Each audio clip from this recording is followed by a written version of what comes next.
बातें आजकल शेख हसीना की और बांग्लादेश की हो रही हैं। वो शेख हसीना जिन्हें कभी प्रो डेमोक्रेसी कहा जाता था, वो शेख हसीना जिन्हें ऑटोक्रेटिक भी कहा जा रहा है। उन्होंने भले ही अपना देश छोड़ दिया है, लेकिन अब उन्होंने देश वापसी की बात भी कही है। उन्होंने देश छोड़ने की असली वजह भी बताई है। आइए आज के पोर्ट्रेट्स पे बात करें बांग्लादेश छोड़कर भागी शेख हसीना की। नमस्कार, मैं मानसी हूं आपके साथ। और सबसे पहले एबीपी लाइव पॉडकास्ट को सब्सक्राइब करना बिल्कुल मत भूलिए। शेख हसीना का जन्म 28 सितंबर 1947 को ईस्ट बंगाल के तुंगीपारा में बंगाली मुस्लिम शेख परिवार में हुआ था। हसीना के पिता शेख मुजीबुर रहमान थे, जिन्हें बांग्लादेश के संस्थापक पिता के रूप में भी जाना जाता है, और वो देश के पहले प्रेसिडेंट थे। शेख हसीना ने कई इंटरव्यूज में ये कहा कि वो अपने पिता के पॉलिटिकल काम की वजह से डर के माहौल में पली बड़ी थी। हसीना अपने माता पिता की सबसे बड़ी बेटी हैं। उनकी जिंदगी ढाका में ही गुजरी है। उन्होंने छात्र राजनीति यानी कि स्टूडेंट पॉलिटिक्स से सियासत में कदम रखा। आगे चलकर उन्होंने अपने पिता की पार्टी आवामी लीग के स्टूडेंट विंग को संभाला। हसीना ने 1968 में एम ए वाजिद मियां से शादी की थी। 2009 में उनका निधन हो गया। 1970 के पाकिस्तानी आम चुनाव के दौरान हिंसा के चरम पर होने और अपने पिता की गिरफ्तारी के दौरान शेख हसीना अपनी दादी के साथ रहती थी।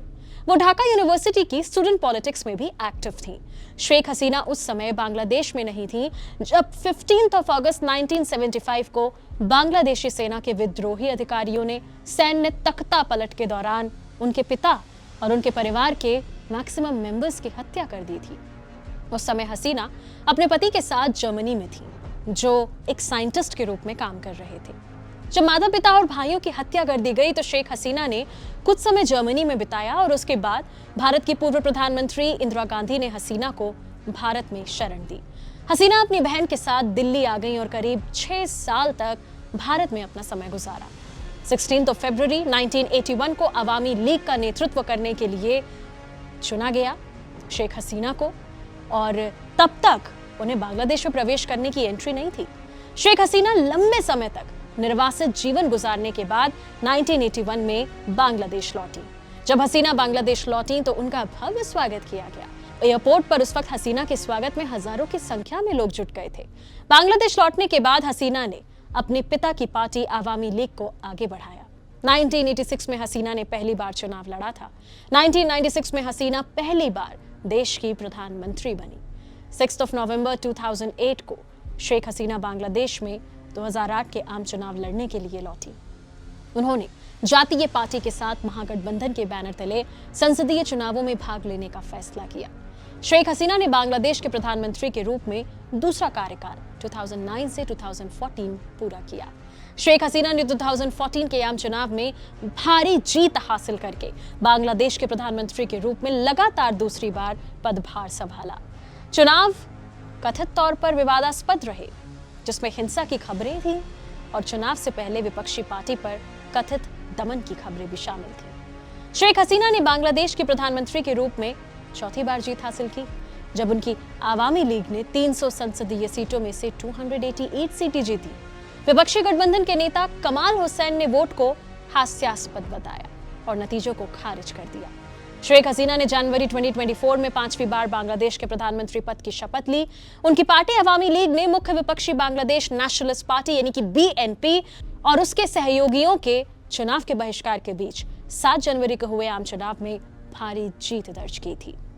लगातार 4 बार प्रधानमंत्री रहीं और ये उनका 5वां कार्यकाल चल रहा था कि देश में राजनीतिक तनाव के बीच उन्होंने 5 अगस्त 2024 को इस्तीफा दे दिया।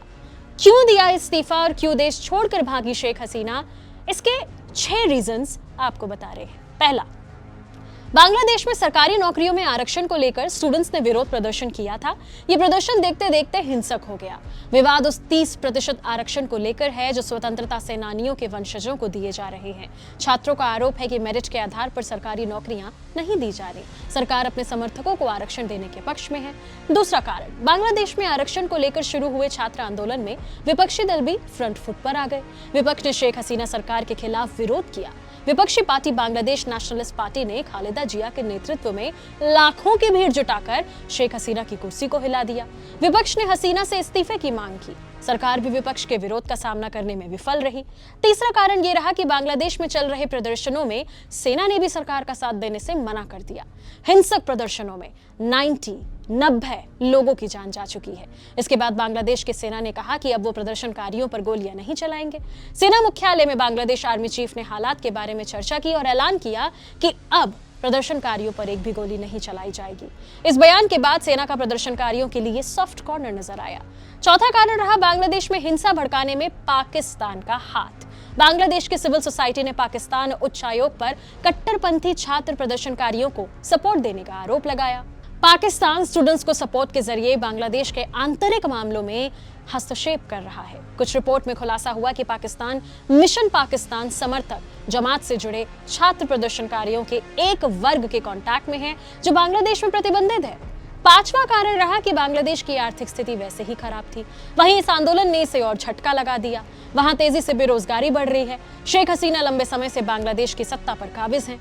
हाल ही में जब वो फिर से देश की प्रधानमंत्री बनी तो बेरोजगार छात्रों में गुस्सा बढ़ गया। छात्र सड़क पर उतर आए और आंदोलन करने लगे।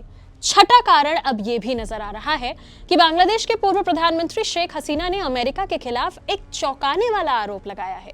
उन्होंने संकेत दिया कि वॉशिंगटन की उन्हें पद से हटाने में भूमिका हो सकती है।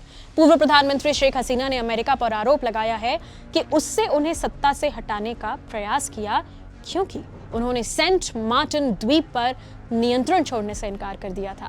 यह बांग्लादेश का एकमात्र कोरल आइलैंड यानी कि मूंगा द्वीप है जिसे अमेरिका 9 किलोमीटर लंबे और 1.2 किलोमीटर चौड़े द्वीप पर इसलिए कब्जा चाहता है जिससे कि वो यहाँ एयरबेस बना सके ताकि वो उसे बंगाल की खाड़ी और हिंद महासागर में अपना प्रभुत्व जमा कर भारत और चीन पर अपनी पकड़ मजबूत कर सके। आपको बता दें, भारत ने शेख हसीना को किसी दूसरे देश में शरण मिलने तक अपने यहाँ रहने की इजाजत दे दी। भारत में ही हैं वो इस वक्त। शेख हसीना ने बांग्लादेशी लोगों को कट्टरपंथियों के बहकावे में न आने को कहा। वहीं उन्होंने कहा कि जल्द वो देश लौटेंगी। इसे एक्सपर्ट्स शेख हसीना की रणनीति में बड़ा बदलाव मान रहे हैं। इसके अलावा उनका बढ़ा हुआ कॉन्फिडेंस भी देखा जा सकता है। एक्सपर्ट्स का कहना है कि शेख हसीना का बयान भारतीय मीडिया में आना बिना भारत की इजाजत के हो ही नहीं सकता। पड़ोसी देश में हुए इस बदलाव से भारत पर सीधा असर पड़ेगा। शेख हसीना को खुली छूट दी गई है कि वो अमेरिका पर सीधा निशाना साध सके। इसके अलावा शेख हसीना के बयान में उनकी स्ट्रैटेजी में बड़ा बदलाव भी देखा जा रहा है। शेख हसीना के बेटे पहले कहते रहे हैं कि उनकी मां वापस बांग्लादेश नहीं जाएंगी, लेकिन अपने बयान में हसीना ने कहा कि वो वापस जाएंगी। ये दिखाता है बांग्लादेश के पॉलिटिक्स में वो फिर एक्टिव होंगी। शेख हसीना ने बयान में जोर देकर कहा, अगर मैं देश में रहती तो और भी ज्यादा लोगों की मौत होती, बर्बादी होती। इसीलिए मैंने बाहर निकलने का कठिन फैसला लिया है। मैं आपकी नेता बनी, आपने मुझे चुना, आप मेरी ताकत थे। उन्होंने कहा, यह खबर पाकर मेरा दिल रो रहा है कि अवामी लीग के नेताओं को मारा जा रहा है और कार्यकर्ताओं को परेशान किया जा रहा है। अवामी लीग बार बार खड़ी हुई है। ईश्वर की कृपा से मैं जल्द ही वापस आऊंगी।